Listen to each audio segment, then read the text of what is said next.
Alors, je suis parfumeur, je suis installé pour le moment à Toulouse. J'ai fait ma carrière de parfumeur en Martinique, où j'ai travaillé sur les plantes tropicales.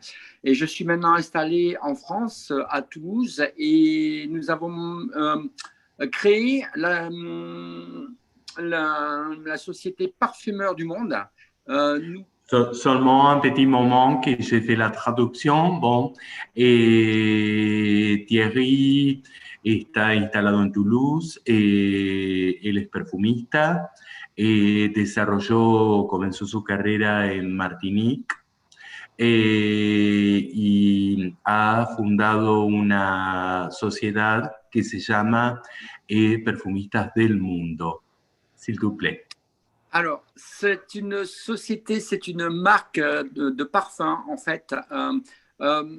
J'ai voulu créer une marque de parfum 100% naturel. Nous avons une charte de production, une charte de formulation où nous utilisons uniquement des huiles essentielles, des absolus et nous donnons le droit d'utiliser les composés identiques nature. La idea de la sociedad es de hacer perfumes 100% naturales, es básicamente el objetivo, es por eso que utilizan todos absolutos o destilados de origen natural. S'il vous plaît. Alors, je me suis associé donc avec 5 autres parfumeurs, dont certains sont déjà assez connus, comme Michel Roniska ou Jean-Claude Gigodeau, qui est la personne qui m'a appris mon métier. Et on fait une réunion de ces parfumeurs et on a créé, pour débuter, 5 parfums totalement naturels. En fait, ces parfums naturels, dans cette ligne de parfums, sont des parfums qui sont en fait qui racontent l'histoire d'un pays avec les matières premières endémiques du pays. La seule possibilité de faire un parfum qui raconte le pays est de faire un parfum où le pays est représenté par ses matières premières naturelles à l'intérieur. Bueno, Thierry se ha asociado con 5 perfumistas y han creado 5 perfumes bastante interesantes desde mi punto de vista, que representan cada 5 países diferentes. Thierry, est-ce que tu vas dire quel pays tu es en train de représenter avec chaque parfum? Yo le pregunto si nos va a contar qué países están representados con esos perfumes. Je vais vous raconter les histoires de chaque parfum. Le parfum que j'ai créé s'appelle Tsingui et c'est le parfum de Madagascar. C'est un parfum qui est représentatif de Madagascar car le cœur est constitué d'ylang-ylang, de vanille et de frangipanier, qui sont les 3 principales fleurs de Madagascar. Les notes de tête sont des baies et du kombava, qui est un petit citron très très puissant qui est originaire du nord de Madagascar. Et le fond du parfum est constitué par un LMI endémique à Madagascar qui est l'LMI madagascariensis. Ah, oui, genial. Bueno, personalmente él creó un perfume, por supuesto 100% natural, como nos decía, que se llama Cindy, que representa a Madagascar. Los 3 principales ingredientes son la flor de ylang ylang tradicional, la vainilla y el frangipani. Si alguien no conoce estos ingredientes, por favor me ponen en el chat, yo les puedo explicar qué son. Eso hace el cuerpo, el carácter del perfume, y el tope fue hecho en base a rosa y una variedad de limón especial que existe únicamente en Madagascar. El fondo está hecho con una planta que se llama LMI, es una variedad que existe, bueno, dijo el nombre en latín, LMI madagascariensis, que existe únicamente esta variedad en originaria, la normal de Oriente Medio. En Madagascar es una resina que va a dar el fondo del perfume. Cualquier duda sobre el LMI también se los puedo aclarar después vía chat. S'il te plaît, merci mille fois. Alors, je peux vous raconter l'histoire des 5 ou 6 parfums, si vous voulez, ou si vous voulez, je donne juste les matières principales de chaque parfum des parfumeurs du monde. S'il te plaît, él nos va a dar los principales ingredientes utilizados en parfumeurs de monde. Nos va a dar los principales ingredientes utilizados. Les autres parfumeurs, un instant. Oui. Les autres parfumeurs de notre équipe, parfumeurs du monde, nous avons Michel Rudnička, qui a travaillé un parfum à partir du piri-piri des Indiens du Pérou. Nous avons une unité de production de piri-piri au Pérou. Et c'est Michel, avec la société Cœur de Forêt, qui a pu ramener ce produit, donc ce piri-piri endémique au Pérou.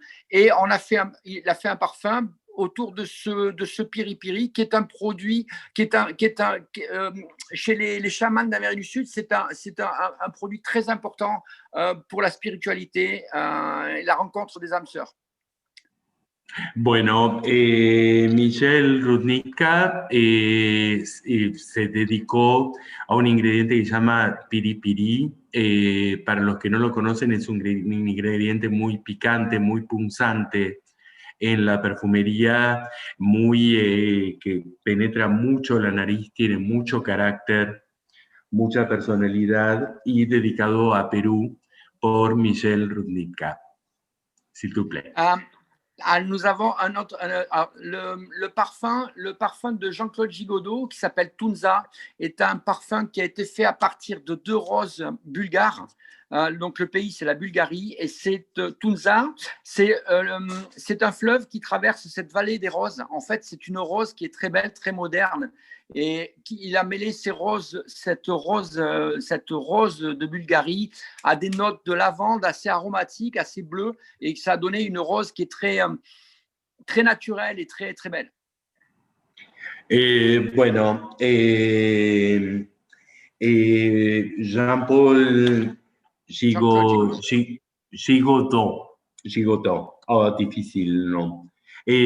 Bueno, se basó en Bulgaria, utilizó la bien conocida rosa de Bulgaria y por primera vez, por lo menos para mí, la mezcló con una lavanda, dando un perfil muy moderno, muy original, y recreando la tradicional rosa de Bulgaria, y su país elegido, por supuesto, fue Bulgaria. Another one.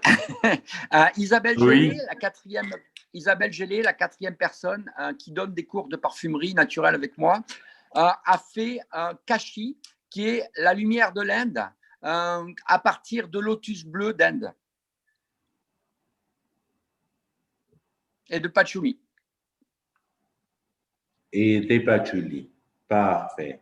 Bon, el cuarto perfume se llama Jelly, representa Holanda, y, perdón, la perfumista se llama Jelly, y lo ha construido con el lotus azul mezclado con patchouli.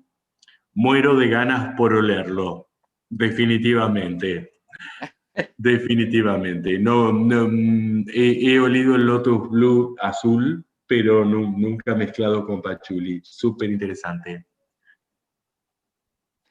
Et le 5e, pour finir avec ça, le 5e, c'est un parfum qui a été fait par Perrine Scandel, qui retrace l'origine parfumée d'Afrique du Sud, avec des notes de bouchou. Et avec de l'Iraceum spécifique qu'on trouve là-bas en Afrique du Sud. Oh, genial. El último perfume basado en ingredientes de África del Sur se basa en Buju. Es un ingrediente que también utilizamos aquí en América Latina y producimos en América Latina. Es muy interesante, es como un nuevo oriental. Oh, si tu partages mon idée, Thierry, c'est un nouveauté dans la famille orientale. Orientale, tout à fait. Oui. Donc, ces 5 parfumeurs sont devenus 6 puisque nous avons fait rentrer une autre petite parfumeuse qui s'appelle Clémentine Humeau, qui vient de fabriquer il y a environ 2 mois un parfum qui s'appelle Brin de Pau, et qui est le parfum de la route de Saint-Jean-de-Compostelle, avec des plantes aromatiques de la route de Saint-Jean-de-Compostelle et de la flouve, du liatrix, des notes très très herbacées, et avec des notes, c'est la rencontre d'un promeneur de Saint-Jacques-de-Compostelle avec une plante odorante. Et c'est très très beau. Bueno, súper interesante para los españoles. Han tratado de recrear con Liatrix, que es una planta muy habitual en la ruta de Santiago de Compostela. Es una planta que se utiliza hace años en perfumería y da un aspecto como muy herbal, muy, muy natural a los perfumes. Y bueno, el sexto y último perfume recrea el camino de Santiago de Compostela.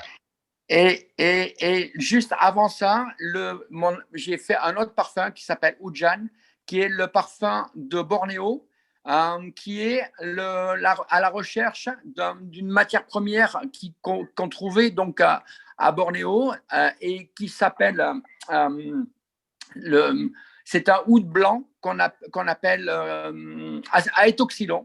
Et donc, c'est le parfum de la forêt vierge de Bornéo. Et après, on arrête là parce que trop de choses. Bueno, antes de hacer ese sexto perfume de Santiago de Compostela, en Borneo se encontró con un ingrediente que llamaron oud blanc. Saben que en este momento el oud está súper de moda porque es el ingrediente preferido de Oriente Medio. Se lo llama el oro negro porque vale lo mismo que el oro, y este oud blanc es seguramente muy interesante, nunca lo he olido. Ça sent comment le oud blanc? On peut décrire. C'est des notes très comment dire, c'est un bois qui est assez fumé, comme le oud, qui a des notes très animales, très boisées, très fumées, mais avec des caractéristiques d'écume de mer, qui est très léger, qui est très légèrement marine. C'est un oud beaucoup plus soft, beaucoup plus féminin, beaucoup plus qu'on ne trouve plus maintenant, mais qui était produit à Jakarta il y a une vingtaine d'années, et on essaie de remettre ça en place pour faire venir ces nouvelles molécules. Genial. Bueno, el oud blanc, para los que no conocen el oud normal, es una nota amaderada de carácter muy animálico, un poco cuero, un poco quemado, y lo que introduce este oud blanco es un aspecto marino que lo hace más, si se quiere, más femenino, pero sobre todo más liviano, más ligero. C'est très intéressant, Thierry. Merci. Ça s'appelle de l'aétoxylon, aétoxylon. Aetoxylon es el nombre que le han dado a este oud blanc. Sí. Yo estoy seguro de que va a pasar a la fama como oud blanco. Ou blanco. Pero sí, que es más comercial. Je suis sûr que ça va être fameux comme oud blanco. Et le nom de parfum s'appelle Hujan et comment ça s'appelle dans la langue malaisienne, Hujan c'est la forêt humide, la forêt de pluie. Ah, bueno. Hujan. Uchan, oui. El nombre del comercial del perfume es Ujan y en Borneo es una selva, es una jungla. Ok. Et, donc, tous ces produits, donc on a fait tous ces produits. On a d'autres parfums avec d'autres parfumeurs qui vont intégrer prochainement notre ligne. En fait, ce que nous voulons faire, ce sont des carnets olfactifs pour chaque pays avec des choses concrètes, pas des parfums. Pas des parfums commerciaux, nous voulons des vrais parfums, des beaux parfums qui représentent vraiment un pays, qui représentent des populations, qui représentent des hommes qui travaillent et des choses qui veulent dire, comment dire, avec un très grand ressenti en fait des pays et des matières premières. De alguna manera ellos quieren, el objetivo de esta sociedad es que cada ingrediente nuevo y que cada perfume represente el trabajo de la gente que lo está haciendo, represente el país. Thierry, a mí me gustaría mucho que hablaras un poco del objetivo de desarrollar los distintos productores, ¿no? Toda esta situation de Parfumeurs Sans Frontières. J'ai beaucoup aimé, si tu peux parler un peu de l'idée de faire, de créer des communautés de production dans chaque pays, et que c'est très intéressant pour les gens. Ok Bernardo, je vais simplement te raconter une petite histoire pour faire le lien avec les Parfumeurs Sans Frontières. Ok. Cette histoire, c'est la rencontre avec mon ami Patrick Collin, qui est distillateur de plantes aromatiques à Madagascar, et qui m'a dit, tous les matins, à 4 heures du matin, je vais voir les cueilleuses, les femmes qui vont cueillir les fleurs d'ylang. Tous les matins, elles partent, elles reviennent, on fait des distillations de fleurs, elles voient le liquide qui sort, l'huile essentielle, mais elles ne savent pas ce qu'on fait avec. Et le problème, c'est que ces gens ne comprennent pas ce que nous, les gens européens, on fait des matières premières. Ils ont un liquide qui part, ils ne savent pas ce que c'est. Et donc, il m'a demandé de faire un parfum avec ces matières premières pour qu'on puisse montrer aux gens localement ce qu'on fait avec un parfum et pourquoi on fait ça. Et donc, l'idée de Parfumeurs Sans Frontières est venue de là, est venue d'intégrer les populations locales à être dans le circuit du parfum, mais à leur juste valeur, à leur juste titre, parce qu'en fait, les gens là-bas ne mangent pas à leur faim, alors qu'ils ont des matières premières qui sont absolument magnifiques. Genial. Bueno, todo el trabajo de Parfumeurs Sans Frontières comenzó con Patrick Collin, que es un amigo de Thierry, que, bueno, cada mañana se levantaba a las 4 de la mañana a cosechar la flor de ylang ylang, que para la gente que habitaba cerca de la planta no significaba nada en particular, simplemente una flor.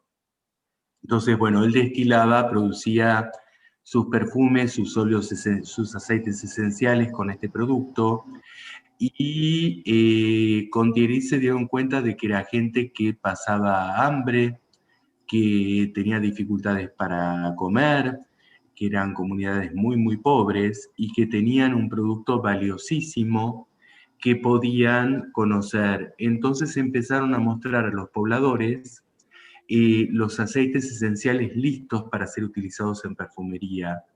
Y eso fue, de alguna manera, el despegue de Parfumeurs Sans Frontières, Perfumistas Sin Fronteras. S'il te plaît, Thierry, merci mille fois. C'est génial ce que tu fais.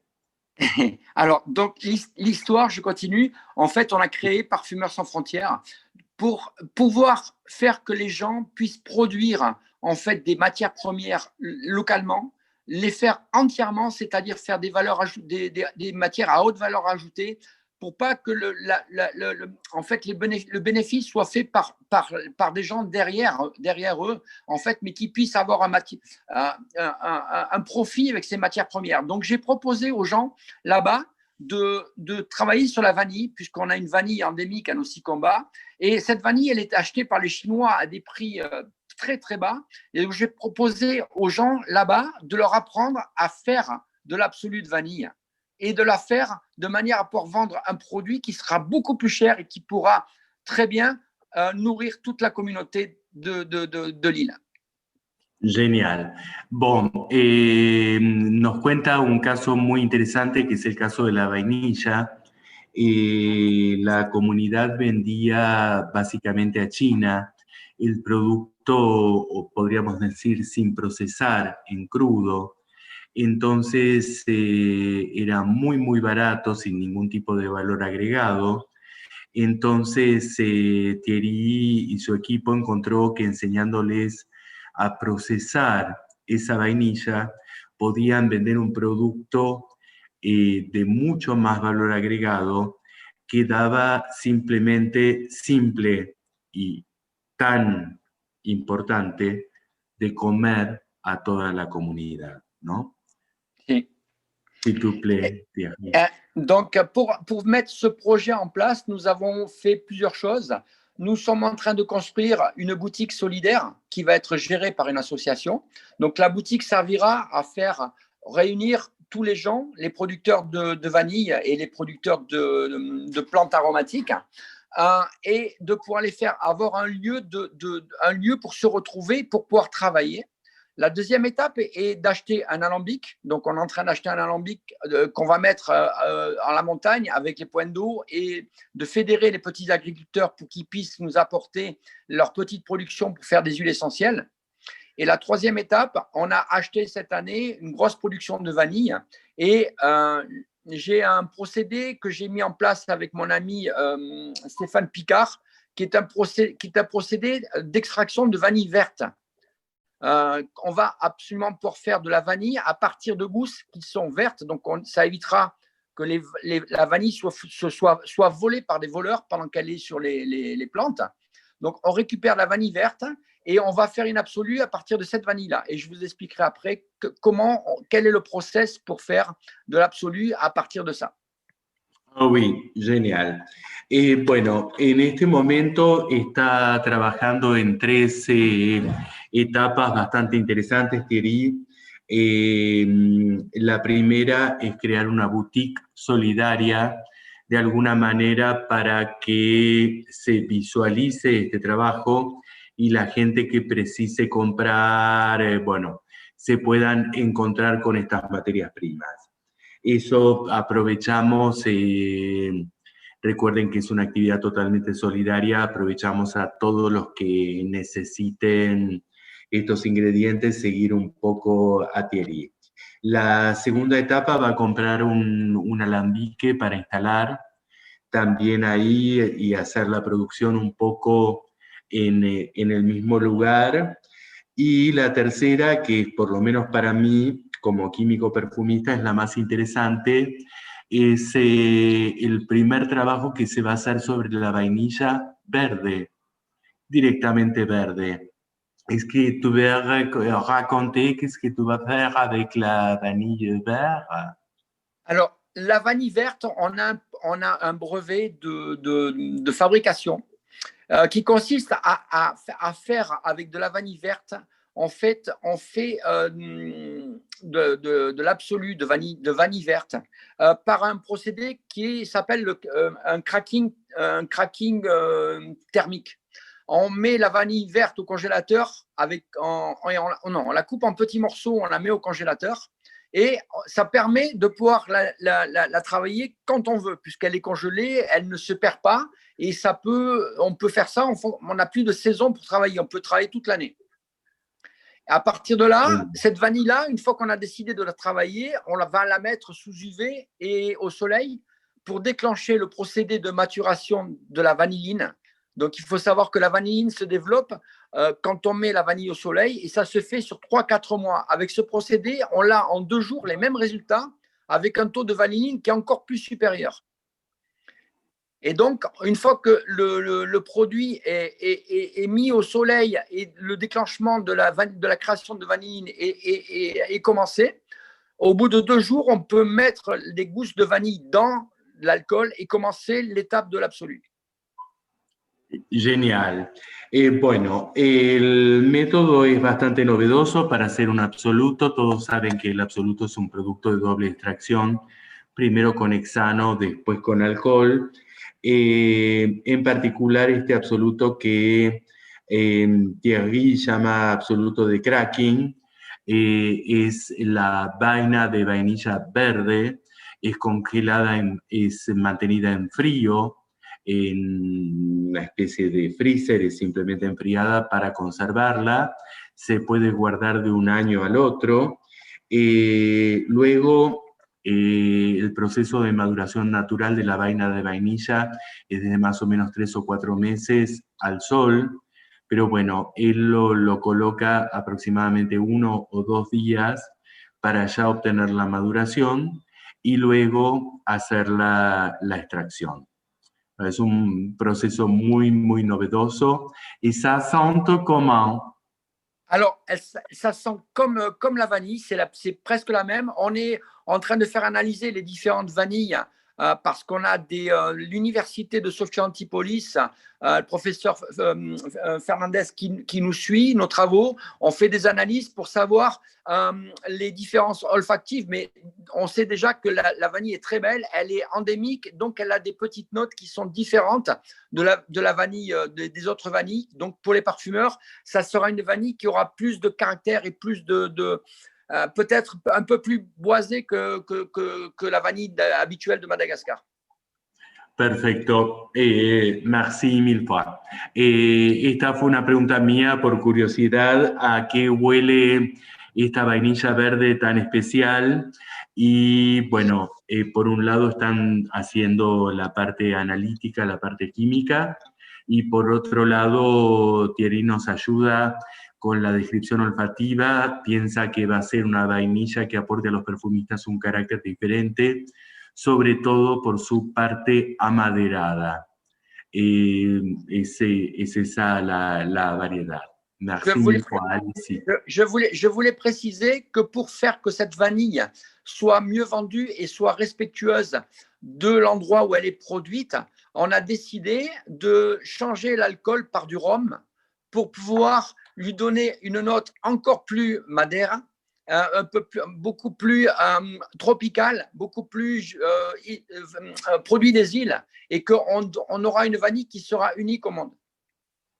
Genial, genial. Bueno, una cosa súper interesante, súper innovadora, es la primera vez que lo escucho en mi vida, para mantener mejor el entorno, la naturaleza. Bueno, han decidido no utilizar alcohol en el proceso de absoluto, reemplazarlo por ron, el licor, ¿no? Y así esto también va a aportar elementos del ron, un carácter, si se quiere, un poco más tropical, también el aspecto amaderado y el carácter olfativo que tiene el ron. Super. Voilà, donc ça, c'est le travail des Parfumeurs sans frontières. Et on a donc la deuxième étape est de développer l'alambic parce qu'il y a plein de petits producteurs qui développent plein de poivre noir, de cannelle, de bérose, de combava, beaucoup de petites structures, mais très petites. Donc, on va acheter un alambic de faible volume, 200 ou 300 litres, pour permettre que chaque jour, un producteur différent puisse produire sa propre production d'huile essentielle. Et ces huiles essentielles seront acheminées vers la boutique et une équipe de chimistes que je vais diriger apprendra aux gens à faire des dérivés de cosmétiques avec ces essences, de faire des savons, des huiles de massage, des baumes, tout un tas de produits différents qui seront vendus par l'association du village. Genial, genial. Bueno, hago comentarios positivos míos porque me encanta la idea. Cuando tengan el alambique lo van a poder compartir diferentes productores y un equipo de químicos del equipo de Thierry va a estar trabajando y ayudando a los productores a hacer diferentes, además de perfumes, diferentes productos cosméticos como bálsamos, aceites, incluso jabones, para poder vender y hacer así, ganar así su sustento. Sería un alambique comunitario, ¿no? Muy interesante. Alors, Merci, merci. Ce que je veux dire, c'est que tout ça, tous les produits qui seront fabriqués par l'association Parfumeurs sans frontières, en fait, les produits seront achetés par l'association. En fait, les matières premières, nous achetons les matières premières, nous donnons les moyens aux gens de faire leurs propres huiles essentielles, donc ils vont se former eux-mêmes. Et par contre, les produits finis seront revendus par l'association et on pourra payer une deuxième fois les producteurs de matières premières. Donc, un tiers des profits sera reversé aux producteurs de matières premières, un tiers des profits sera reversé aux dispensaires et aux écoles, et le dernier tiers, ça sera pour l'association, pour augmenter les capacités de production et pour payer les gens sur place. Ah, wow, genial. Bueno, nos explica un poco Thierry cómo van a explotar los diferentes aspectos para beneficiar más y más a la población productora, ¿no? Ese es el objetivo de la sociedad, ¿no? De hecho, hay productos que pueden obtener diferentes cosas como los aceites esenciales y, bueno, y la sociedad va a ayudar a venderlos, así pueden hasta con la misma producción de planta obtener más de un tipo de pago, un tipo de rendimiento.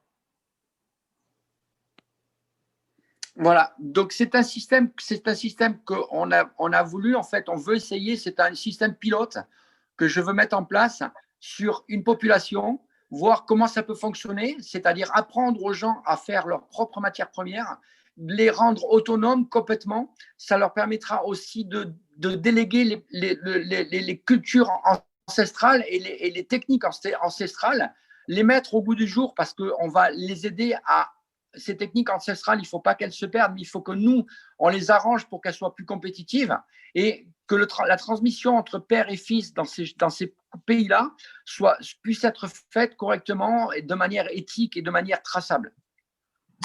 Parfait. Bueno, por supuesto, se está comenzando con pequeñas experiencias piloto. El equipo de Thierry mismo está verificando que a la vez de rentable sea un proyecto sustentable, que sea ético, digamos, introducir todos los elementos de modernidad de alguna manera, pero dando el sustento a esta gente productora.